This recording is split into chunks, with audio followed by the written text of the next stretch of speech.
ஆனந்த் வணக்கம். தென் மாநில முதலமைச்சர்கள் மாநாடு தொடங்கியிருக்கும் நிலையில் இந்த மாநாட்டுக்காக நேற்று இரவு 9 மணி அளவில் மத்திய உள்துறை அமைச்சர் அமித்ஷா தமிழகம் வருகை தந்தார். அதாவது 9 மணி அளவில் சென்னை விமான நிலையம் வந்த அமித்ஷா சரியாக 10 மணி அளவில் இந்த நிகழ்வு நடக்கக்கூடிய மாமல்லபுரம் அடுத்த கோவளத்தில் இருக்கக்கூடிய இந்த ஸ்டார் ஹோட்டலுக்கு வருகை தந்தார்.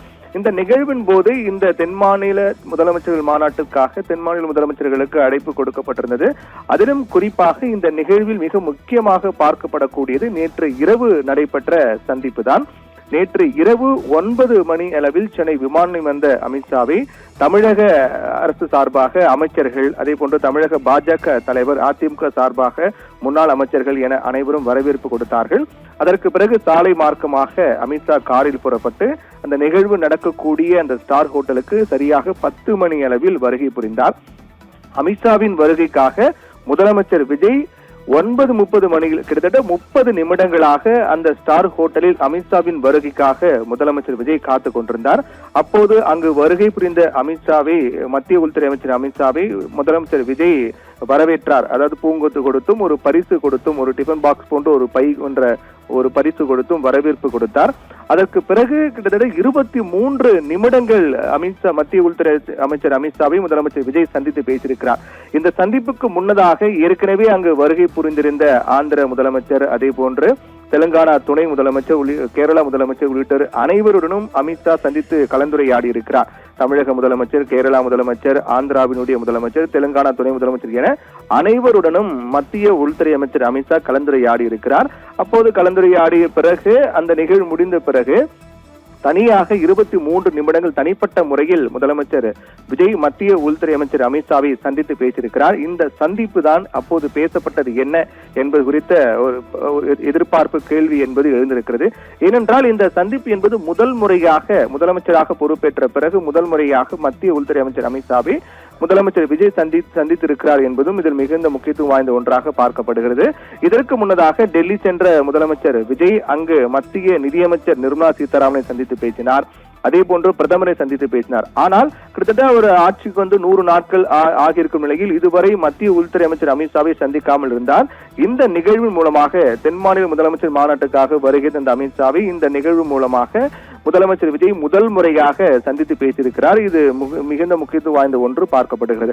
அதே போன்று கிட்டத்தட்ட அமித்ஷாவின் வருகைக்காக 30 நிமிடங்களுக்கு முன்பாகவே சென்று முதலமைச்சர் விஜய் அவர் காத்துக் கொண்டிருந்தார். அதற்கு பிறகு 23 நிமிடங்கள் தனிப்பட்ட முறையில் அமித்ஷாவை முதலமைச்சர் விஜய் சந்தித்து பேசியிருக்கிறார். இந்த சந்திப்பின் போது பேசப்பட்டது. வழக்கமாக இந்த சந்திப்பு என்பது வழக்கமான நடைமுறையின்படியே நடந்திருக்கிறது. மரியாதை நிமித்தமான சந்திப்பு. வாழ்த்து தெரிவிக்கப்பட்டிருக்கிறது. முதலமைச்சராக விஜய் முதல் முறையாக பொறுப்பேற்றதற்கு மத்திய உள்துறை அமைச்சர் அமித்ஷா வாழ்த்து தெரிவித்திருக்கிறார். அந்த வாழ்த்து தெரிவிக்கப்பட்ட பிறகு மத்திய உள்துறை அமைச்சரை சந்திக்கக்கூடிய ஒரு முறையான நெறிமுறைப்படி இந்த சந்திப்பு நடந்திருக்கிறது. அதில் மிக முக்கியமாக இந்த தென் மாநில முதலமைச்சர் மாநாடையொட்டி தென்மண்டல குழு கூட்டம் நடைபெற இருக்கின்றது. தென்மண்டல குழு கூட்டத்துடைய தலைவராக அமித்ஷா இருக்கின்றார். அதே போன்று துணைத் தலைவராக முதலமைச்சர் விஜய் இருக்கிறார். இந்த துணைத் தலைவர் பொறுப்பு என்பது சுழற்சி முறையில் வருகின்றது. ஒவ்வொரு முறையும் ஒவ்வொரு முதலமைச்சருக்கு இந்த பொறுப்பு என்பது கொடுக்கப்படும். அந்த அடிப்படையில் இப்போது இந்த பொறுப்பு தென்மண்டல குழு கூட்டத்தின் துணைத் தலைவராக முதலமைச்சர் விஜய் அந்த பொறுப்பு தற்போது ஏற்றுக்கொண்டிருக்கிறார். அந்த அடிப்படையில் சிறிது நேரம் இந்த கூட்டம் தொடர்பாக ஆலோசிக்கப்பட்டிருக்கிறது. அதற்கு பிறகு முதலமைச்சர் விஜய் தரப்பில் இந்த காவிரி நீர் பங்கீடு, அதே போன்ற மேகதாது அணை குறித்தும் ஆலோசிக்கப்பட்டிருக்கிறது. இதில் மிக முக்கியமாக இந்த 23 நிமிடங்கள் நடந்த சந்திப்பின் போது சுருக்கமாக சொல்ல வேண்டும் என்றால் உள்துறை அமைச்சர் அமித்ஷா முதலமைச்சர் விஜய்க்கு வாழ்த்து தெரிவித்திருக்கிறார். அதற்கு பிறகு இந்த கூட்டத்தில் பேசப்பட வேண்டிய மிக முக்கியமான நிகழ்வுகள் குறித்து பேசியிருக்கிறார்கள். அதற்கு பிறகுதான் மிக முக்கியமாக தொகுதி மறுசீரமைப்பு குறித்தும் பேசப்பட்டிருக்கிறார்கள். இந்தியா முழுக்க இன்னைக்கு தொகுதி மறுசீரமைப்பு என்று வரும்போது தென் மாநிலம், குறிப்பாக தமிழகத்தில் கடுமையான எதிர்ப்பு இருக்கின்றது. மற்றபடி தென் மாநிலங்களாக இருக்கிற மற்ற மாவட்டங்களில் கூட ஓரளவுக்கு எதிர்ப்பை சரி செய்து வரக்கூடிய அமித்ஷா தமிழகத்தை சரி செய்யக்கூடிய நடவடிக்கையில் ஈடுபட்டு வருகிறார். சமாதானப்படுத்தக்கூடிய நடவடிக்கை ஈடுபட்டு வருகிறார். திமுக பொறுத்தவரையில் நியாயமான தொகுதி மறுசீரமைப்பு என்பது ஒரு கோரிக்கையாக இருக்கிறது. ஆனால் தற்போது முதலமைச்சராக கூடிய விஜய் அவர் நோ டீலிமிட்டேஷன் என்பது தேவையே இல்லை என்பதில் உறுதியாக இருக்கின்றார். இப்படியாக தமிழகத்தில் மட்டும்தான் அதற்கு எதிர்ப்பு சற்று அதிகமாக இருக்கும் நிலையில் அதை சமாதானப்படுத்தக்கூடிய இந்த பேச்சுவார்த்தை எல்லாம் நடைபெற்றிருப்பதாக சொல்லப்படுகிறது. இந்த 23 நிமிடங்கள் சந்திப்பு என்பது மிகுந்த முக்கியத்துவம் வாய்ந்த ஒன்றாக தான் பார்க்கப்படுகிறது. அதற்கு முன்னதாக மத்திய உள்துறை அமைச்சர் அமித்ஷாவிடம் அவர் இந்த பூங்கொத்து கொடுத்து வரவேற்றது. அப்போது அவர் ஒரு டிபன் பாக்ஸ் போன்ற ஒரு பேக் கிஃப்ட் போன்ற ஒரு பையை கொடுத்தது என்பதும் கவனத்தை ஈர்த்த ஒன்றாக மாறி இருக்கின்றது. ஏனென்றால் வழக்கமாக பூங்கொத்து கொடுப்பது அல்லது வேறு ஏதேனும் பரிசு பொருட்கள் கொடுப்பது, நினைவாக ஏதேனும் பரிசு பொருட்கள் கொடுப்பது, இது போன்ற நிகழ்வுகள் தான், புத்தகம் கொடுப்பது நிகழ்வு தான் இருக்கும். ஆனால் வழக்கத்துக்கு மாறாக ஒரு பேக் கொடுத்திருப்பது என்பது பேக்கில் என்ன இருந்தது என்பதும் ஒரு எதிர்பார்ப்பை ஏற்படுத்தியிருக்கிறது. அதில் அமித்ஷாவுக்கு மிகவும் பிடித்தமான உணவுப் பொருட்கள், இனிப்பு வகை ஏதேனும் இருந்ததா என்ற ஒரு கேள்வி எழுந்திருக்கிறது. இதன் மூலமாக மொத்தத்தில் இந்த 23 நிமிடங்கள் சந்திப்பு என்பது அமித்ஷா ஒரு சுமூகமாக ஒரு நல்ல நிலைப்பாட்டில் தான், அவர் மிக ஒரு மகிழ்ச்சியான நிலைப்பாட்டில் தான், மனநிலையில் தான் இந்த சந்திப்பு நடந்திருக்கிறது.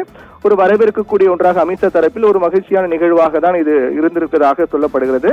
ஏனென்றால் தொடர்ந்து மத்திய அரசை, தற்போதைய தாவேக அரசு கூட சில விடயங்களில் எதிர்த்து வரக்கூடிய நிலையில் இந்த நிகழ்வின் போது ஏதேனும் அவர் அமித்ஷாவை பொறுத்தவரை கோபத்தை வெளிப்படுத்தியிருக்கிறாரா, ஏதேனும் ஒரு கோபமாக இருந்திருக்கிறார் என்றெல்லாம் இல்லாமல் மிக மகிழ்ச்சியாக ஒரு நார்மலான ஒரு சாதாரணமான சந்திப்பாகவும் அவர் அமித்ஷாவுக்கு பிடித்த வகையில் முதலமைச்சருடைய விஜயனுடைய பேச்சு, அதே போன்று அவர் கொடுக்கப்பட்ட அந்த பேக் போன்ற பொருளும் என்பது அவரை மகிழ்வுக்கும் வகையிலாகவே இந்த நிகழ்வு நடந்திருப்பதாகவும், அந்த அடிப்படையில் அமித்ஷாவும் ஒரு மகிழ்வான தருணங்களாகவே இந்த 23 நிமிடங்கள் சந்திப்பு நடந்திருப்பதாகவும் கூறப்படுகின்றது. ஆனந்த்.